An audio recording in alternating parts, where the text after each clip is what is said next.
자, 그리고요, 오늘 낙찰받은 물건, 오늘 낙찰받은 물건을 먼저 소개를 해드리도록 하겠습니다.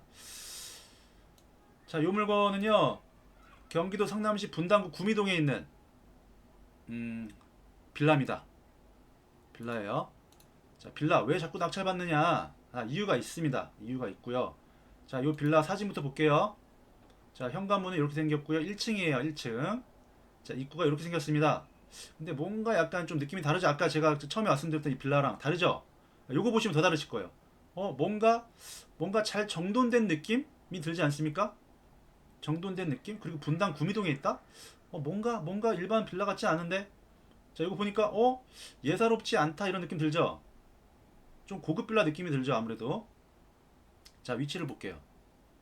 자, 여기 위치가 어디냐? 아까는 정자역이었고요. 지금은 미금역에 있습니다. 미금역에서 자, 거리상으로 500m, 한 5, 600m에 있는 걸어서 한 7, 8분 거리에 있는 여기에 빌라들이 이렇게 있더라. 요 빌라들 중에 하나가 경매로 나온 거예요. 어? 자, 위치 어때요? 좋아요, 안 좋아요? 여러분? 미금역 좋습니까? 안 좋습니까? 여기서 도보권으로 역세권에 있는 고급 빌라가 나왔다. 그리고 근처에 도서관도 있고요. 초등학교도 있고. 여기에 이제 상권들도 갖춰져 있고. 요거 타고 얼마든지 강남을 갈 수가 있겠죠. 강남 출퇴근이 가능한 거리에 있더라. 자, 공매 재산명세서를 보니까 여기 보니까 지분으로 되어 있다는 거예요. 지분 이렇게 지분 몇 분의 몇 9분의 2로 되어 있대요. 이 물건은 그럼 전체가 나온 게 아니라 빌라 중에 9분의 2만 나온 거네. 이걸 뭐라 그래요? 공매라 그러죠. 지분 경매. 전체가 나온 게 아니라 일부만 나왔다. 그걸 지분이라고 합니다. 요 물건은 지분 공매로구나 라는 걸 알 수가 있죠. 그리고 여기에 누가 살고 있냐 봤더니 김땡땡님, 임땡땡님이 여기에 전입이 되어 있더라. 근데 여기 보니까 본건은 체납자 및 체납자의 가족이 사용 중인 것으로 탐문조사되었다. 그래서 정확한 점유관계 및 임차 내역, 관리비 미납 여부 등을 직접 확인해라. 일반적으로 써져 있는 내용이죠. 그리고 본건은 공유물의 지분 매각으로 공유자로부터 우선 매수 신청 시 매각 결정 취소될 수 있으니까 사전 조사 후에 입찰하시기 바랍니다. 그리고 전입세대가 존재하기 때문에 인수되는 임차 보증금이 있을 수 있으니까 직접 조사해라. 그러니까 캠코에서 책임지지 않겠다라는 말이 되겠죠. 제가 확인한 바로는 여기에 거주하고 있는 사람들은 공유자와 그의 가족들이 맞았습니다. 공유자와 그의 가족들이 맞았고요. 그러면 권리상의 하자는 없다고 판단했고, 그럼 이 물건의 가치가 어느 정도 될까? 이 물건의 가치가 어느 정도 될까? 자, 제가 조사를 해보니까요. 일단 이 물건은 굉장히 고급 빌라였었어요. 가격이 비쌉니다. 일반 빌라가 아니라 고급 빌라였고 면적이 무려 전체가 몇이냐면 전용 평수 164평방미터예요. 164평방미터가 몇 평입니까? 약 전용 평수 50평이고요. 분양 평수로 하면 60평이 넘어가요. 굉장히 대형 그런 빌라, 고급 빌라였고요. 그래서 여기가 지금 부동산에 확인을 해보니 매물이 이제 거의 별로 없는데 하나가 나와 있더라고요. 그걸 물어보니까 그 매물이 이제 수리가 되어 있다라는 거예요. 그래서 얼마냐? 16억이다. 요 동일평형 매물이 16억이라는 거예요.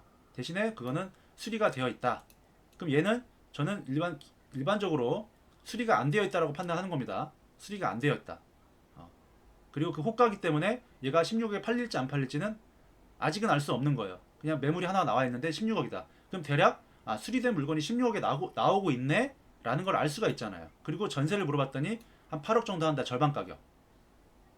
한 8억 정도 한다. 그리고 나서 제가 실거래가를 확인해 보니까 실거래가 역시도 별로 없어. 별로 없어. 그래서 확인해 보니 그나마도 찾을 수 있었던 게 요거 같은 건물은 아니었고 요 옆에 다른 빌라 거의 비슷한 평형이 23년도 2월 달에 11억에 거래된 사례가 있더라고요. 11억에. 한 2년 전이죠. 2년 전에 11억에 거래된 적이 있었다. 굉장히 그때는 이제 시기가 안 좋았었죠. 굉장히 부동산이 굉장히 침체 일로로 떼었을 때 그때 11억에 거래된 사례가 한 건 있더라. 그리고 그 옆에 한라 땡땡 빌이라는 또 이런 빌라가 있어요.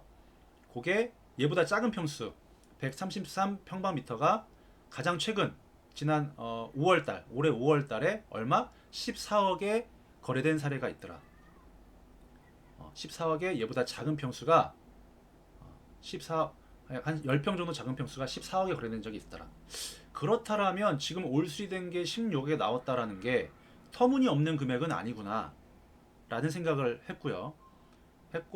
자 그러면 우리는 보수적으로 한 13억에 팔면 어떨까? 13억에 팔면 어떨까?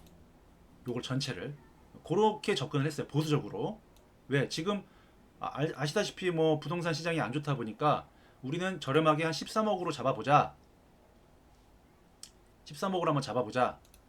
했을 때 과연 9분의 2 지분이 얼마 정도의 가치가 있느냐? 9분의 2 지분이 얼마 정도의 가치가 있느냐라는 걸 봐야 되겠죠. 자, 13억 계산기를 두드려 보는 거예요. 9로 나누고 곱하기 2를 하면은 약 2억 9천만 원이 나옵니다. 13억에 팔았을 때 9분의 2만큼의 가치가 약 2억 9천이에요.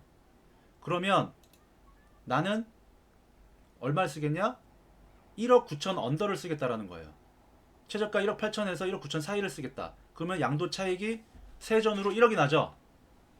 양도 차익 1억이 나잖아요. 13억에 팔면. 그렇게 하면 충분히 승산이 있겠다 라고 생각을 했습니다. 자, 그리고 만에 하나 얘가 13억이 아니라 야 그냥 10억에 팔자. 정말 금매가로 말도 안 되는 금액 10억에 팔자 했을 때도 2억 2천이 나옵니다. 9분의 2 지분 가치가. 그러면 나는 손해는 보지 않겠다. 절대 손해는 보지 않겠다는 생각을 했고요. 그럼 얘를 어떻게 팔아? 당연히 공유자하고 협의를 해야 되겠죠. 공유자하고 협의할 텐데 그런 내용들은 제가 이제 진행하면서 그거는 이제 미리 공개하기는 어렵고요. 다 사전에 파악한 내용을 토대로 이분들하고 협의를 통해서 이걸 매각을 했을 때 그런 정도의 가치가 있다라는 걸 확인하고 입찰을 들어갔고요. 이 물건은 아마 단독이거나 뭐 폐차라거나 둘 중에 하나라고 생각했습니다. 그런데 역시나 단독으로 낙찰이 됐죠. 그래서 1억 8천5백을 썼고요. 깔끔하게. 이렇게 해서 13억에 팔았을 경우에 약 2억 9천 정도의 가치 1억 원에 최소한 1억 원의 양도 차익을 확보한 셈입니다. 물론 오늘 낙찰 받았기 때문에 매각 허가 결정이 나는 일주일 후 안으로 공유자 우선 매수가 들어오게 되면 저는 요거를 낙찰 기회를 뺏겨버리죠. 뺏길 수도 있어요. 아직은 몰라요. 하지만 제가 봤을 때는 요 금액을 납부할 만큼의 그런 여력이 그렇게 쉬워 보이진 않습니다. 누가? 공유자가 한 분이 계시는데 그분이 이걸 납부하기가 쉬워 보이진 않아요. 그래서 아마도 저희한테 기회가 올 거라는 생각을 하고 있고, 그랬을 때에는 공유자와 잘 협의를 해서 이 물건을 일반 매매로 매각을 해가지고 각 지분 비율대로 나눠 갖는 쪽으로 협상을 펼쳐 나갈 생각이고, 만약 그게 통하지 않는다면 그 다음 플랜으로 넘어갈 생각입니다. 그 다음, 그 다다음, 그 다다다음까지도 다 제 머릿속에 구상이 되어 있죠. 그렇게 해서 이런 물건들을 손쉽게 약 1억 원 싸게, 최소한 1억 원 싸게, 만약에 얘를 16억에 판다 그러면 훨씬 더 가치가 높겠죠. 최소한 1억 원을 확보하고 스타트를 끊는 거예요.